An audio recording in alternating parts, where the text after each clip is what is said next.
Salut Ano, man de dama am problème bu mu bëggoon ku ma si jàppale. Dama am ku ma nekkal def nañ presque 7 ans fu nekk jaar nañ fa. moom rek laa xam xawma keneen dund nañ lu nekk jaar nañ fu nekk ba ñuy nekk boobu mu ngi nekk étudiant may liggéey comme assistante di ko jàppale. lu mu am bokk ko ak man moom tamit mu gore lool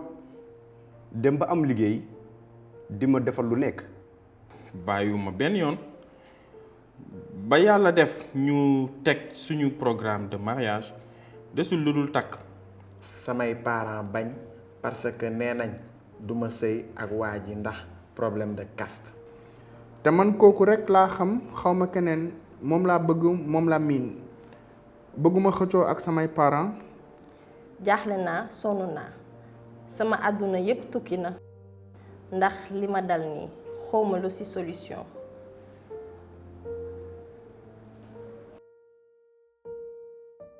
histoire bi tout d'abord li ma ci xalaat triste na benn ñaareel bi daw na yaram et aussi troisième bi mooy métti na parce que tey nga bëgg nit ki muñal ko jàpp ko ngir ngor ak ngir kóllëre parce que comme elle l'a si bien dit nee na ba muy nekk waa ji ba muy nekk étudiant moom mu ngi doon liggéey di jàppale waa ji tey jii bu ko neexoon mënoon na comme ni ko xale yi di waxee mënoon na change mind mais déedéet defu ko dafa gore. et aussi dafa am benn fléau bi nga xamante ni toujours day jël benn ampleur Sénégal muy affaire de géwél affaire de géer affaire de làkkat xeet bii nga bokkoo déedéet sama doom du takk xeet bi. man foogoon naa ne sax monde bi ñu nekk nii dépassé nañ ay affaire de caste parce que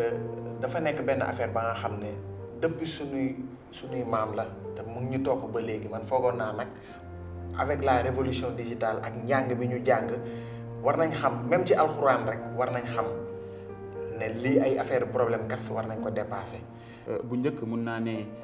jël soxna jaru woon ngay génn sa tund maanaam sa village wala boog sa environnement mais tey jii jamono jii ñun ñëpp ñu ngi dajaloo ci ay zones yoo xam ne ay centres urbains lañ.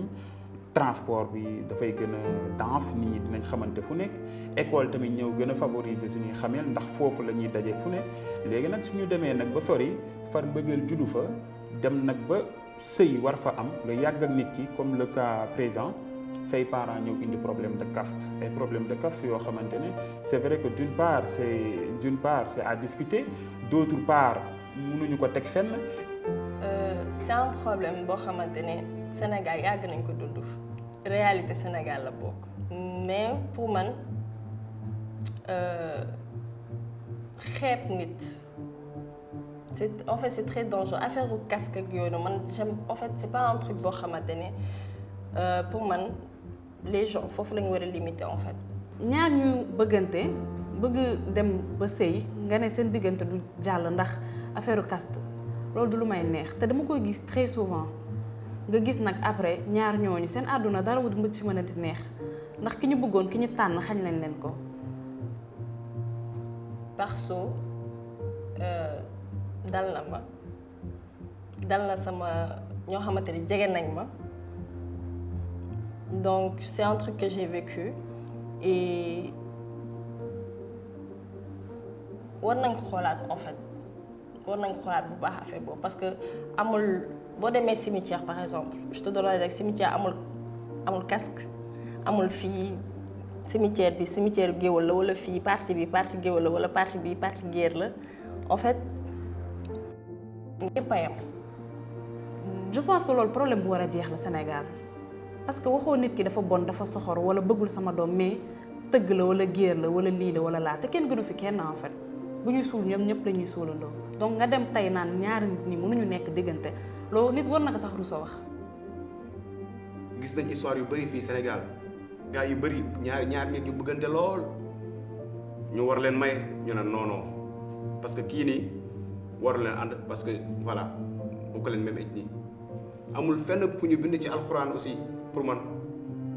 ay caste yi gars yi waruñu marier seen biir ethnie pour man loolu noonu gisuñu ko fenn ci alxuraan. tey nañ ma wax ci ban aaya alquran am na aaya yu bari yu wàcc ban aaya la ñu ne kii warul wax ak ki bokk ci askan bi warul wax ak ki bokk ci askan bi. man de ma part personnelle les problèmes de caste man gëwuma ko sincèrement les problèmes de caste gëwuma ko pour bañ a wax ni xeet bii laa bokk ñun sax am na si ñun tey jii ni xeet bu ma bokk du seeg beneen xeet lu si gën a doy waar sax xeet bi ma bokk du seeg beneen ki mu bokkal te bokk ñu dëkk te looloo gën a doy waar te je pense que tey jii nii ak fi àdduna toll war nañ mën a dépasser ces genres de situation xaw a tuuti libérer entre guillemets leurs enfants accompagner leen dañuy wax société canard c'est pas péjoratif dañu war a am benn concertation familiale de plus en plus parent bi jarul muy wane autorité ndaxte naturellement il est l'autorité de la famille mais il faut que aussi muy am benn cohabitation benn communication benn dialogue familial parent bi bañ a jàpp ni rek man maay autorité en fin de compte il risque même d'être une autorité autoritariste ce qui est péjoratif alors que l'enfant est là il est innocent xamul dara moom dafa génn gis ku mu bëgg le cœur a ses raisons que la raison ignore donc gis ku mu bëgg a sëy ak moom ñu yàgg jàppante am kóllëre comme le cas présent muy lu metti franchement ñu bëri aussi di ko dund. bu njëkk boo gisee ñu doon wax gars yi damay jël exemple ñeeñooy gars yi dañ doon wax ñeeñooy am na ña nga xam ne dañ naan dañuy umaatee dañuy kii loolu lañ leen di jiiñ pour rek bañ ñu seeni doom sëy ak ñoom mais loolu benn système la woon bu sunu maam yi utiliser woon. parce que am na ñi nga xam ne ay néew di doole lañ te ñeeñooy ñoom ils étaient les détenteurs de feu parce que ñoom rek ñoom maîtriser woon le feu moo tax ñu ci doon def lu nekk di ci defar seeni or di ci defar seeni xaalis bijoux yu gën a rafet ñoom ñoo ko doon defar léegi ñoom ils étaient riches et ils s'entraidaient ba pare dañu solidaire léegi nag ñeneen ñi nga xam ne beneen classe sociale bi nga xam ne nekkuñu woon ñi nga xam ne ñoom ñooy détenir le feu ñoom pour épargner seen doom pour ñuy jànkonteeg yenn problème yi maanaam di bëgg benn doomu ñeeñoo léegi ñeeñoo yi ñoom dañ doon séyante seen biir mais pour épargner loolu seen doom bañ seen doom ya am problème ci la ñu créé affaire de caste boobu ne ñii dañuy umaate dañuy kiiwaate mais tamit bu ñu xalaatee logique yow mënoo ne nit ki day umaate ba pare di takk ay la nga xam ne moom moo koy defar ndax ñoom ñoom ñooy defar chaîne or yi ñoom ñooy defar chaîne façon bijou bu nekk ba pare te yow booy def mariage wala booy def looy mën di def booy génn sax da ngay solu jël li nga xam ne ñooñu nga wax ñoom ñooy umaate wala ñoom dañu aay gaaf lu ñu defar ñoom ngay sol loolu du logique. Ndongo Lo yàlla na ko yàlla yërëm am na benn waxam bu muy wax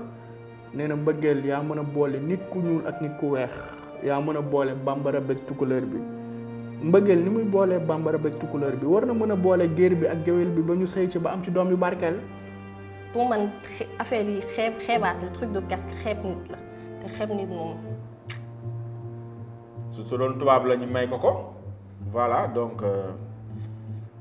man moom defe naa ne moom nit moom soo demee ba nga gis ne ñii dund nañ lu yàgg lool noonu non maye leen quoi maye leen jarul ay géer ak kii voilà parce que maire yi ci boppam ñoom seen bopp ñoom am na ñoo xam ne ci boppam ñoom noonu lañ leen mayee ci kii géer la kii voilà dañ ko dund. ba pare kii li muy wax problème am bi dafa grave parce que nee nañ dund nañ 7 ans donc yow mënoo nekk nga dund ak nit ki 7 ans say parents xam nañ kooku moom lañ la xamee 7 ans depuis 7 ans musuñu la avertir wala ñu wax la ne moom tey affaire de caste wax musuñu ko wax xaar ba nga ko daan liggéey di ko jàppale kenn musul wax waxu kas nga dem ba am moom it ba mu am alal di la delloo li nga xam ne moom nga ko daan defal moom tamit parents yi waxuñu xaar ba nga xam ne luy farata ak yàlla li mu wax ci affaire boobu noonu donc nga bëgg a yàq vie wu xale bi. metti na lool nga dund ak góor 7 ans surtout 7 ans bi nga dund ak góor 7 ans ba pare genre ay parents bañ parce que affaire de guerre la wala affaire de voilà quoi. C'est ça en fait. 7 ans c'est pas rien, c'est pas 7 mois, c'est pas 7 jours. 7 ans c'est énorme. Donc ça veut dire que les deux personnes se connaissent vraiment, qui sont amoureux, qui s'aiment. Donc pour moi c'est du gâchis en fait. De balayer ces 7 ans pour parce que géwël la kee géer la parce que kee ñeeño la kee non. Les deux membres du couple, les futurs mariés, souvent ce sujet dañ koy cacher, c'est-à-dire que bëgguñu ko di ko yëkkati dañ koy dundaale parce que xam nañ ko suñ ko soulever rek d'une part dina am parent bu ne du am wala boog dina jafe lool pour mu am léegi nag ku góor ki mooy nekk foofu di jéem a convaincre gëm loolu ni ku jigéen ni que suñu tollee benn niveau dinañ mën a sëy parents yi duñ si dara parents yi je pense que côté boobu noonu c'est pas de leur faute ndax yow su la leeree ni que diwkat duñ ma ko mës a may su la leeree parce que y a des familles catégoriques yoo xamante ne dañ leen naan diw bu dul sa mbokk doo seeg moom donc loolu aussi c'est réel on le vit y a des familles yoo xamante ni yàlla nañ ma yàlla baal mais esprit raciste boobu dafa nekk ci ñoom parce que c'est naturel en eux c'est inné en eux kenn mënu ko dindi da ngay déggulee naan suñu deret kenn du ko rax te loolu diine waxu ko fenn charte nos lois nos juridiction kenn waxu ko fenn. kooku nga xam kooku nga bëgg kooku nga miin am na si ñoo xamante ne jaaree nañ ci sëyatuñu ba faw dañoo toog parce que amul keneen koo nangu mu miinal la sa bopp wala am nga nangu ubbilaatal ko sa xol te lu metti la ça fait très mal de xool nit ki xam ne mënoo leen nekk ndax ay affaire yu ñu naan la caste lan mooy loolu lan. ñaar ñu bëggante ñoo mën a sëy waaw mais koo dundal 7 ans bëgg ko moom vraiment gisuma keneen ku jóge fii ñëw voilà parce que ay géer ak kii la keneen ñëw ñu ne non yow lañ koy may ku jigéen ki ñëw rek bëgg non impossible day metti trop. metti na trop parce que ngor la engagement la kaddu la te nit ki tamit amul lu dul kàddoom noonu lañ mën a jàppee nit ki ak ay engagement am mbëggeel tamit ñëw lalu si nga nar ko fi jaay see keneen ndaw si da nga ko nar a dugal si beneen famille beneen mariage boo xamante ne mariage forcé lay doon soit d'une part mariage forcé lay doon d'une manière directe wala boog mariage forcé d'une manière indirecte maanaam mu see koo xam ne xamulu ko dara wala boog musul xamante ak moom donc déjà léegi parents yi ñoom ñooy satisfaire d'autre part aussi ndaw si wala boog waa ji du am lu ko neex donc parents yi ñoom ñooy am lu leen neex alors que ñi nga xam ne ñoom ñoo sekk mariage bi du ñu am lu leen neex. et ça revient à après ku ci nekk marié wu ndax faj mer wala nga nekk koo bëggul wala nga def lu la neexul wala nga mere sa papa ak sa yaay tàggoog ñoom ci ay affaire caste. kii li d'après ni mu waxee ne àdduna mi ngi bëgg a tukki bu xaroo bu mu leen bett donc parents yi des fois dañu war di dimbali si suñu doom yi. ci côté ban muy côté affaire caste yooyu noonu épargne leen ci loolu gis nga ñaari nit bu ñu bëggantee da nga leen di maye parce que après lu ci am yu bëri day am ay inconvénients ndax des fois di nga gis benn xale bu jigéen yaa gën a arrivé dañuy am problème bu mel nii ñu dem ci seen far xam nga ne mënatuñ leen may xale bu jigéen bi ku jigéen ki tamit xam na ne mënatuñ koo may xale bu góor mu dem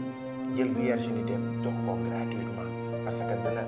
elle va se dire que moom bu joxee virginité parents yi ils seront obligés ñu maye leen donc kii bu demee ba nekk ci impasse li muy njëkk xalaat mooy lan la mën a def ba nga xam ne bu ko defee parents yi dinañ ko may ki nga xam ne moom la bëgg léegi da leen di jaral parfois ñu sëy mu sëy ak moom te jour heure sëyam du jot da leen di jaral tamit parfois ñu xaru da leen di jaral parfois ñu ànd ak xale bu góor bi dem génn dëkk bi gàddaay. soo àndul ak 100 francs mën nga def erreur parce que gis naa si ñoo xamante ne dañuy dem ne xaaral ma dem mu engrossé ma peut-être dina tax mu tane alors que loolu du ci dara problème yi day continuer mais man si j'étais à sa place bon parent kenn du xëccoog moom. man moom vraiment su doon man la xam nañ fa ñuy daje tout le temps ndax xam naa ne du bañ parce que bëgg na ma xaw ma lu may def te man moom laa bëgg. dañuy dama koy jéem a fexe rek nuñ ko ëmbalee rek ëmbal ko waaw ëmbal ko kay ëmbal ko peut-être xool nag toog di xool nag ndax dinañ ma ko may wala bañ nañ ma defaat beneen waaw boobu defe naa ne di nga am 2 ballons d'or ndax 2 ballons d'or yooyu noonu boobaa xanaa nag dinañ la mën a di nga mën a zibilé ñu mën la ko may benn yoon loolu daal laa gis waaw parce que man ku ma jàppale damay gore jàppale ko ndax ñun loolu lañu xam jigéen bu la jàppale non da ngay gore nga jàppale ko nga takk kooku parce que kooku tey moo la bëgg soo takkoon keneen tey kooku day lekk sa xaalis rek parce que kooku xamul yow loo daan dund mais kee moo xam li nga daan dund donc kooku moo la mun a may jàmm kooku moo la xam moom moo xam sa lépp kon reyanteel aawa kooku doon sa aawa ñu siy toppaat ñooñu moom dañoo ñëw rek fekk lépp pare mais kële moom da nga ko war a sant di ko gërëm parce que moom avant nga am dara nga nekk étudiant moom moo la daan defal lépp parce que moom moo la njëkk liggéey kon nag goreel teral ko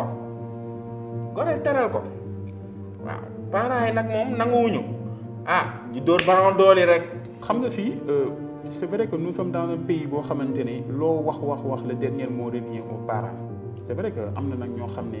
dañuy outrer cette autorité dem sëy sax à l'approbation même de leurs parents sans seen parents même bañ a nangu mais bu ñu nangu di tamit sëy dafa war a am barke xam nga loolu ñu bëri dañ koy fàtte sëy dafa war a am barke. mais tamit faut qu'on se dise la vérité waajur tamit dina amel àq doom y a ça aussi waajur dina amel àq doom c'est pas tout en fait qu'on doit dire voilà sama waajur wax na lii mais aussi comme on dit à chaque fois il y a une part de vérité la vérité vient toujours dans la bouche des enfants c'est ce qu'on dit des fois j'ai une fille en fait je fais des trucs elle me dit maman ça c'est pas bon pourtant elle a raison c'est une gamine donc pour moi barke dëgg la mais waajur aussi dina amel àq doom.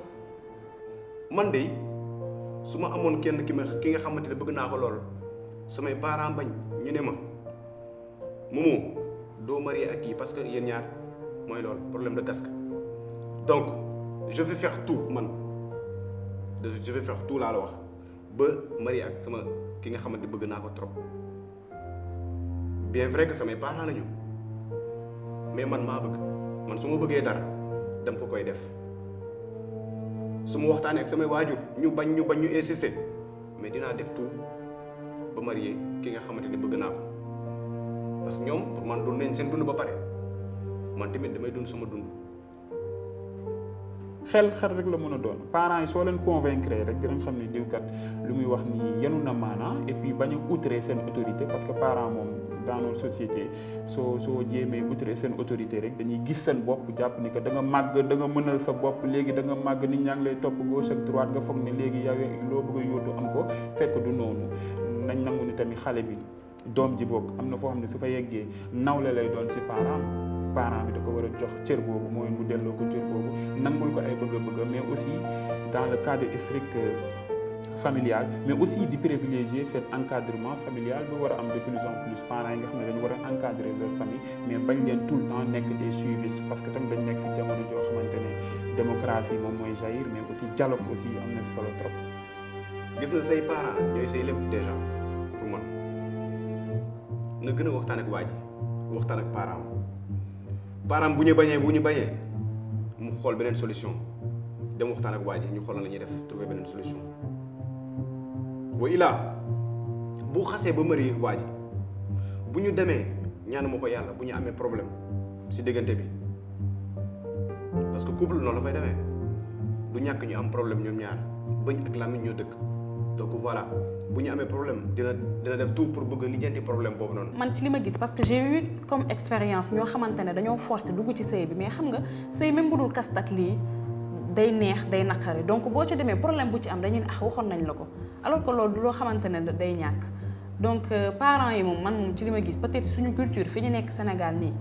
xëccoog ñoom buurul lu muy metti nga mocc sa xol jéem a xool nooy waxtaan ak ñoom ba ñu changer xalaat wala nga jéem a xool nooy def rek ba ngeen tàggali ko parce que c'est très dommage mais ça va mal finir. et bu fekkee nag ñoom dañu taxaw ci seen position ba tey nga dem je te conseille nga dem waxtaan ak sa nijaay wala sa bàjjen ndax bàjjen ay bàyyi te ku xam bàjjen xam ne day am complicité ku xam nijaay tamit dina xam ne day am complicité ak jarbaatam. c'est vrai que les parents on peut pas mënuñu xëccoo ak ñoom des fois on peut pas les blesser on peut pas comment dirais-je les vexer par rapport à certaines décisions qu'on doit prendre mais c'est sa vie moi personnellement sama avis la life am la si vraiment elle pense que c'est la bonne personne que elle peut fonder une famille avec cette personne qu'elle aime vraiment et que la personne l'aime, l'homme l'aime et que comme elle a dit bañalu ko dara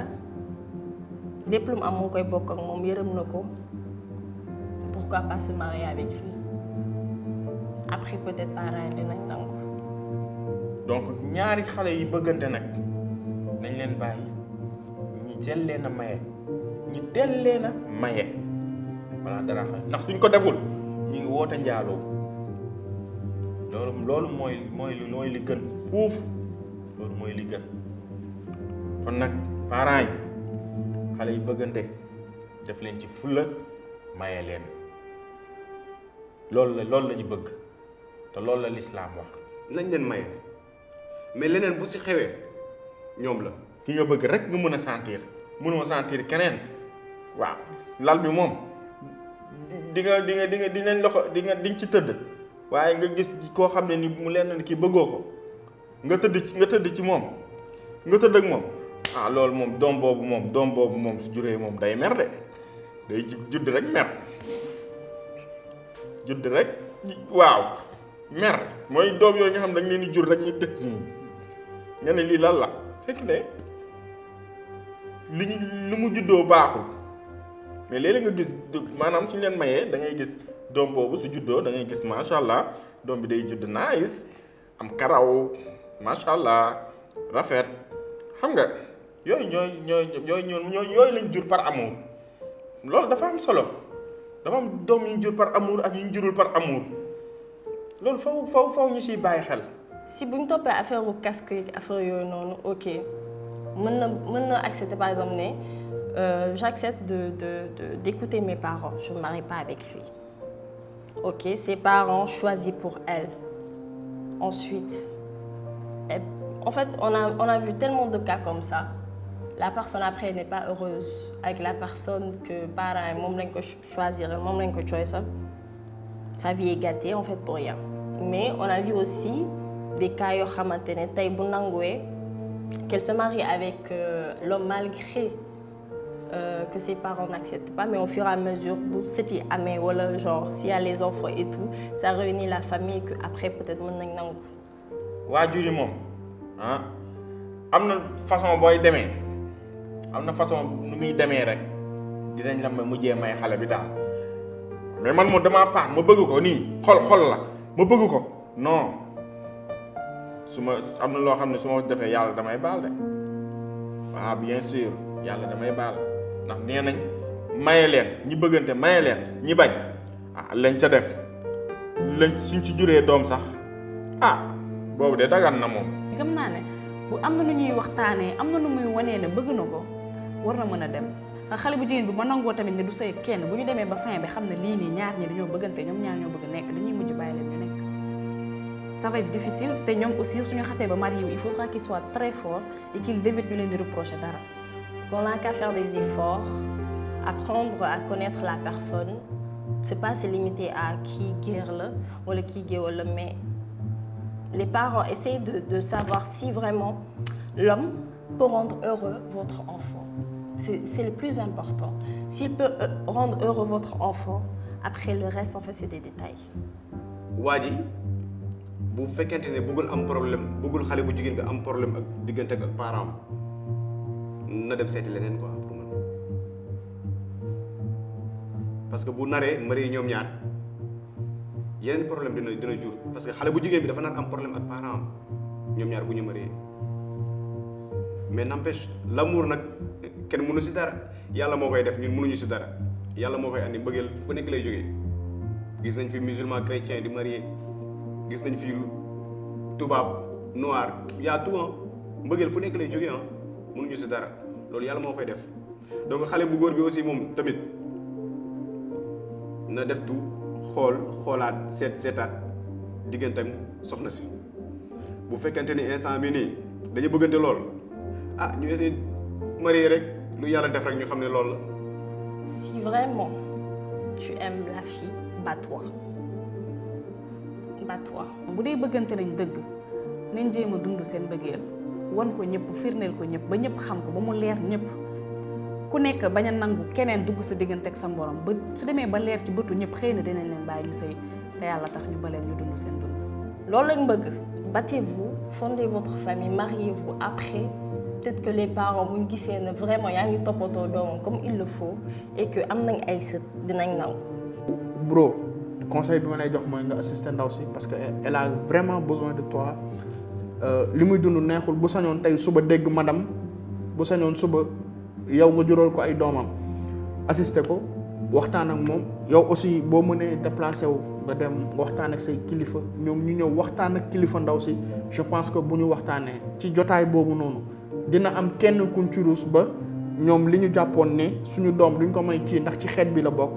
amaana kenn dina bokk ci jotaay boobu noonu bu ñu rus ba sëy bi mën a am. waaw solution bi may jox xale bu jigéen bi mooy mu naxtaan parce que bêtise mu bañ a def bêtise quoi ba pare xale bu góor bi aussi mu am benn rôle bu mu ci jouer aussi tamit parce que jigéen moom jigéen rek la mën a doon li ma koy conseiller mooy mu essayer convaincre ay parents am nan la mën a def parce que des fois boo xëccoog say parents tamit dafa am parce que moom